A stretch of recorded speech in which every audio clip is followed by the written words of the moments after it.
ಮಗ ಪ್ರೀತು ಬಪ್ಪ ಇಲ್ಲಿ. ಏನಜ್ಜಿ? ಸೊಸೈಟಿ ಹತ್ರ ಹೋಗ್ಬಿಟ್ಟು ಸ್ವಲ್ಪ ಅಕ್ಕಿ ತಂದು ಕೊಡಪ್ಪ. ಸರಿ ಅಜ್ಜಿ, ತಂದ್ಕೊಡ್ತೀನಿ, ಕೊಡಿ.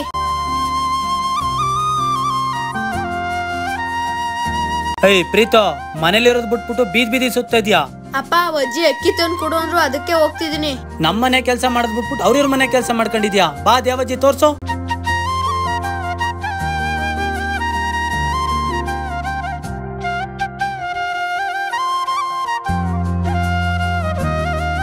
ಇವ್ರೇ ಅಪ್ಪ.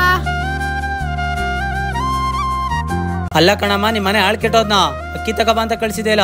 ನನ್ಗ ತಲೆ ನೋಯ್ತಿತ್ತು ಕಣಪ್ಪ, ತಕೊಂಡ್ ಬಾ ಅಂತ ಕಳ್ಗಿಸ್ತೀಯ ಅವನ. ಅಮ್ಮ, ನಿಮಗ್ ತಲೆ ನೋಯ್ತಿತ್ತೋ ಜ್ವರ ಬಂದಿತ್ತೋ ನನಗೆ ಗೊತ್ತಿಲ್ಲ. ಇದೇ ಫಸ್ಟ್, ಇದೇ ಲಾಸ್ಟ್. ನನ್ ಮಗುನ ಇನ್ಯಾವತ್ತೂ ಕಳಿಸ್ಬೇಡಿ. ಸರಿ ಕಣಪ್ಪ.